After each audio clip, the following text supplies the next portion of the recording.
सपनों की दुनिया में अब एक नई चमक लाएं। अपने घर की रौनक में चार चांद लगाएं। थकी हुई दीवारों में नया जोश ले आएं।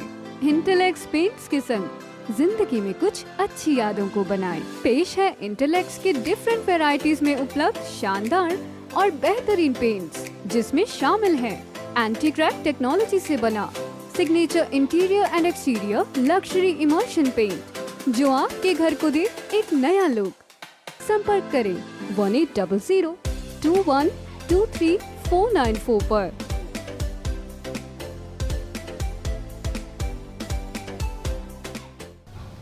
जो गठबंधन सरकार ने एक कानून बनाया था 75% युवाओं के लिए जो आरक्षण घोषित किया था, उस पर माननीय हाईकोर्ट ने रोक लगा दी।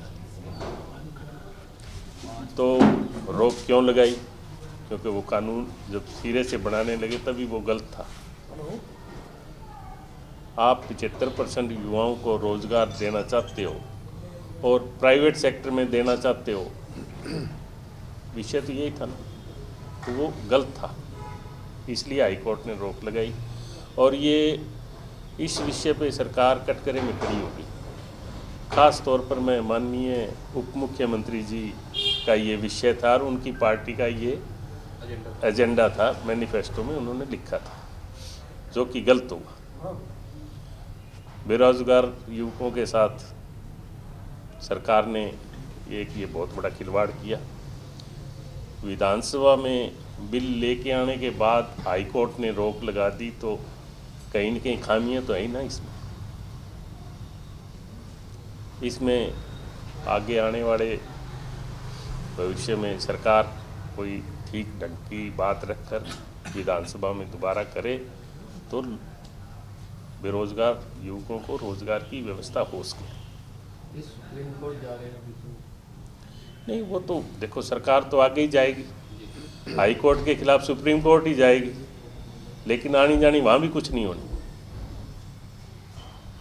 एक तो ये बात थी आज। नहीं, आपके हिसाब से क्या विधानसभा दोबारा उस पर चर्चा करें? नहीं, मतलब क्या है कि बेसिकली ये गलत है। या तो कानून सारी व्यवस्था में हो वैसा, गवर्नमेंट जॉब में भी वही चीज़ हो। आप प्राइवेट सेक्टर में एक बात कर रहे हो, वो कैसे कामयाब होगी आप बताओ? इससे बेरोजगारी घटेगी क्या? हाँ, बढ़ेगी। जो ऑलरेडी काम चल रहा है, मान लो कोई एक फैक्ट्री है, इंडस्ट्री है, उसमें वर्कर लगे हुए हैं, उनको हटा के ये लगाएंगे क्या? ये विषय है, तो जो कि गलत है। मतलब दूसरा, केंद्र सरकार ने किसानों का जो आंदोलन था उसके बाद दो विषय किए थे। एक तो एमएसपी पे एक कमेटी बनाना और एक स्वामीनाथन आयोग। उसमें भी सरकार ने केंद्र सरकार ने ढंग की बात नहीं करी। सिर्फ जो चुनाव हैं 5 राज्यों में, उन चुनावों को मद्देनज़र रखते हुए केंद्र सरकार ने किसानों को और जमींदारों को ये लॉलीपॉप दिया, जो कि बिल्कुल ठगी की है सरकार ने। क्योंकि चुनाव तब हो जाएंगे, लेकिन आज तक 2 महीने 3 महीने हो गए मेरे ख्याल इस व्यवस्था को, ना तो एमएसपी की वो कमेटी बनी और ना स्वामीनाथन आयोग की रिपोर्ट पर स्टडी कमेटी बनानी थी, वो भी नहीं बनी।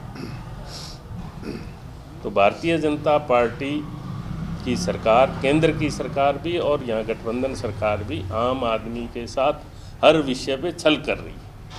हर विषय पे आम आदमी को, जमींदार को, किसान को, व्यापारी को, हर वर्ग को ठगने का काम कर रही है, जो कि बहुत गलत है। इससे क्या है कि आगे आने वाले भविष्य में कोई भी सरकार आएगी या तब्दीली आएगी तो एक गलत रिवायत पड़ रही है। तो मैं इसका पुरजोर विरोध करता हूँ और सरकार से मांग करते हैं कि जो वायदे किए थे किसानों से, जमींदारों से, वो पूरे करें। एमएसपी पे बिल लाए, गारंटी बिल बनाए और किसानों को फ़ायदा दे। 2022 में नरेंद्र मोदी जी ने और ये भारतीय जनता पार्टी ने कहा था भी आय दुगनी कर देंगे। 2014 में ये मैनिफेस्टो में था भी सरकार दोबारा बनेगी 19 में बनेगी तो 2022 में हम आय दुगनी करेंगे जमींदारों की। क्या सिस्टम है दुगनी करने का? खाद बीज स्प्रे सब महंगे हो गए। किसान का जो जिन्स का भाव है वो वही है, जिन्स के भाव में कोई बढ़ोतरी नहीं है। एमएसपी बढ़ा रहे, ये जो स्पॉट प्राइस बढ़ाते हैं, किसी पे 10 रुपये बढ़ा देते हैं, किसी पे 15 रुपये बढ़ा देते हैं, इससे आय दुगनी होने वाली नहीं है। सिरसा में भी किसान पिछले कई दिनों से धरने पर बैठे हैं अपनी मांगों को लेकर। वो भी उनका यही विषय है, और मुआवजे के बात है। और आने वाली एक दो दिन में 7 तारीख को करनाल में भी सीएम सिटी में भी घेराव करने की बात। करनाल में तो वो ये है कि जो करनाल में लाठीचार्ज हुआ था शुरू में जो आंदोलन को, वो शायद तारीख है मेरे ख्याल में 7 तारीख, इसलिए वहाँ किसान अपना तो प्रदर्शन कांग्रेस इसकी भाजपा सरकार की जो दुर्बल नीति है किसानों को लेके, इनका चुनावी राज्य है जो, वहाँ पे क्या इफेक्ट देखते हैं आप? चुनावी राज्य तो अब आप सभी को पता है कि जो वेस्ट बंगाल में भारतीय जनता पार्टी का जो हाल हुआ, 500 राज्यों में चुनावों में यही हाल बीजेपी का होने वाला है। राज्य सरकार कौशल विकास के नाम पे भी एक पोर्टल लेके आ रही है। देखिए, जो 5 राज्यों में चुनाव है, मैं बड़े दावे के साथ कह सकता हूँ कि 4 राज्यों में कांग्रेस सरकार बना रही है, पंजाब, उत्तराखंड, मणिपुर और गोवा में। और उत्तर प्रदेश में कांग्रेस के सहयोग से विपक्षी दल की सरकार बनेगी, उसमें कोई भी बना सकता है, समाजवादी पार्टी बना सकती है, और बीजेपी का तो कहीं नामो निशान है नहीं, वहाँ साफ है बीजेपी का मामला। हरियाणा में रोजगार देने के लिए कौशल विकास एक पोर्टल जारी किया है। वो भी जो कौशल विकास निगम बनाया ना, वो भी एक ठगी की दुकान बनाई है बीजेपी ने। क्या है कि आउटसोर्सिंग सिस्टम से पिछले 10 सालों से, चाहे कांग्रेस का राज था या राजी का राज था, तब से लेके अब तक आउटसोर्स पे बच्चे काम कर रहे थे, चाहे वो कोई विभाग था।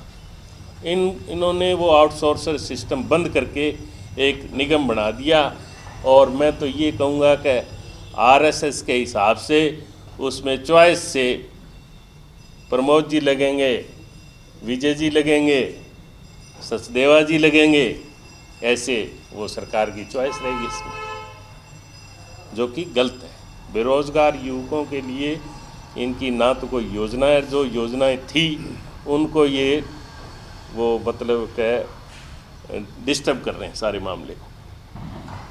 ठीक है सर।